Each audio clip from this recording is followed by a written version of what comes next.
একটা আপু জানতে চাইছে যে আমি এই গাছগুলা গ্রিলের ওপাশে কিভাবে রাখছি। আপু, তোমার জন্য আমি এই ভিডিওটা বানাইছি। এই যে দেখতে পাচ্ছ এত বড় একটা পেঁপে গাছ, এটাও কিন্তু গ্রিলের ওপাশেই হয়েছে।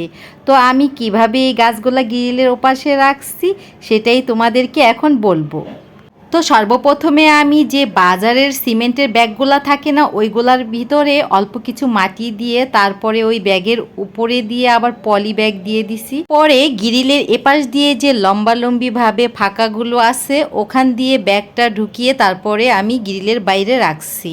এরপরে অল্প অল্প মাটি দিয়ে ব্যাগটা পুরোপুরি ভরে তারপরে গাছ লাগাইছি। যে কোনো গাছই বলো, প্রথমে এভাবে মাটি দিয়ে তারপরে লাগাইছি। তো এভাবে পলি ব্যাগে গাছ লাগালে গাছ অনেক সুন্দর হয় আর ফলনও ভালো হয়। টবে লাগানোর চাইতে পলি ব্যাগে গাছ লাগালে গাছ কিন্তু অনেক দ্রুত বেড়ে ওঠে আর গাছে অনেক সুন্দর ফলন হয়। এই যে দেখতে পাচ্ছ আমি ডাটা বিচি লাগিয়েছিলাম আর কত বড় হয়ে গেছে ডাটা। পেঁপে আর পেয়ারা গাছের সমান সমান হয়ে গেছে। এই ডাটাটা তো অনেক বড় হয়ে গেছে। তো এভাবে গাছ লাগালে কিন্তু গাছ অনেক সুন্দর হয়। বেলকনির ওপাশটাতে অনেক রোদ আসে আর আলো বাতাস সব কিছুই পায়। ভিতর সাইডে কিন্তু রোদ আসে না, সেজন্য এভাবে দিয়ে দিছি। কারণ বেলকনিটার বাহিরের সাইডে একটু চড়া কানিসের মতো আছে, সেজন্য আমার মাথায় বুদ্ধি এলো যে পলি ব্যাগে করে আমি গাছ লাগাতে পারবো। কারণ টব বলো বা বড় বোতল কেটে আমি কিন্তু এই গ্রিলের ফাঁক দিয়ে ঢুকাতে পারতাম না, সেজন্য পলি ব্যাগেই গাছগুলো লাগাইছি। আর কি সুন্দর হয়েছে। ডাটা বিচি লাগিয়েছিলাম আর ডাটাগুলো মাশাআল্লাহ দিলে অনেক বড় বড় হয়ে গেছে। আজকে কিছু ডাটা তুলে রান্না করব। তো এই যে আমি সর্বপ্রথমে একটা লাল ডাটা তুলে নিলাম।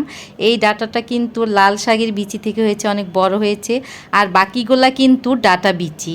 তো ডাটা বিচি থেকে অনেক অনেক ডাটা হয়েছে, ডাটাগুলো অনেক বড় হয়ে গেছে। আজকে আমি কিছু ডাটা তুলে নিচ্ছি। এই ডাটাগুলো কিন্তু খেতে অনেক মজা, অনেক বড় বড় হয় আর মোটা মোটা হয়। এই ডাটা বিচিগুলো আমার মা আমার জন্য গ্রাম থেকে পাঠিয়েছিল আর সেই ডাটা বিচি লাগিয়েছি আর কত কত ডাটা হয়েছে। বাজার থেকে কিনে আনা ডাটাগুলোতে তো সার দেওয়া থাকে, তেমন একটা মজা লাগে না, কেমন নুনতা নুনতা পানসে পানসে লাগে। আর এই ডাটাগুলো এত মজা লাগে যে একবার এই ডাটা খেয়েছে সে বারবার খেতে চাইবে, ডাটার প্রেমেই পড়ে যাবে। আমি তো এই ডাটার প্রেমে পড়ে গেছি। এত মজা এই ডাটাগুলো মাছ দিয়ে রান্না করে খেলে কি যে মজা লাগে। তো সেজন্য আজকে কিছু ডাটা তুলে নিচ্ছি, আমি মাছ দিয়ে রান্না করব। তো আমার ফ্রিজে বাইলা মাছ আছে, কিছু বাইলা মাছের সাথে আরও মিশালি মাছ আছে, সেগুলো দিয়ে আজকে ডাটা দিয়ে রান্না করব। তো ডাটাগুলো তুলতেও আমার কাছে যে ভালো লাগছে, মনে হচ্ছে যে আমি ক্ষেতের মধ্যে থেকে ডাটা তুলে নিচ্ছি গুঁড়াসহ।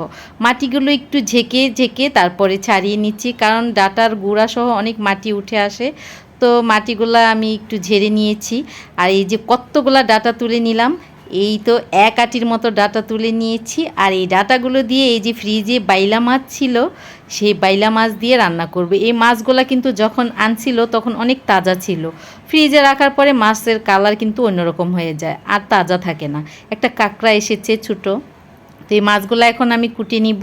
ছোটো ছোটো বাইলা মাছ, সাথে চিংড়ি মাছও আছে, অনেক মিশালি মাছ আছে এখানে। তো এই মাছগুলা কেটে কুটে ধুয়ে পরিষ্কার করে তারপরে আমি এই নরম নরম ডাটা দিয়ে রান্না করব। ডাটাগুলো দেখে তো কাঁচাই খেয়ে ফেলতে ইচ্ছে করছে। মাছগুলা এখন কেটে নিচ্ছি। এই মাছগুলা যদি আগেই তাজা থাকতে কেটে কুটে রাখতাম তাহলে আর এত ঝামেলায় পড়তে হতো না। এখন মাছগুলা কাটতে অনেক কষ্ট হচ্ছে। তো যাই হোক, মাছগুলা কাটা শেষ, এখন ডাটাগুলো কেটে নিচ্ছি। কি নরম নরম ডাটাগুলো। এই পাতাগুলো কিন্তু আমি আজকে ভাজি করব। পাতাগুলো আমি ফেলে দিব না, কারণ এগুলো আমার নিজের হাতে লাগানো গাছের ডাটা, সার দেওয়া না। শাকও অনেক মজা লাগবে খেতে, সেজন্য এই যে ডাটাগুলো কেটে নিচ্ছি। আর ডাটা পাতাগুলো আমি ভাজি করব। ডাটা তো কেটে নিচ্ছি, ফ্রিজে একটা বেগুনও আছে, এর সাথে দিয়ে দিব। তো এই যে কাটাকাটি শেষ, শাক ভাজি করে নিব। আর ডাটার তরকারিতে কষিয়ে ঝোল দিয়ে দিয়েছি আর মাছগুলো এখন উপর দিয়ে দিচ্ছি। তো বন্ধুরা, আমার ডাটার তরকারির রেসিপিটা তোমাদের কাছে কেমন লাগলো বলো তো। তো আজ এই পর্যন্ত, আবারও দেখা হবে। ভালো থেকো সবাই, আল্লাহ হাফেজ।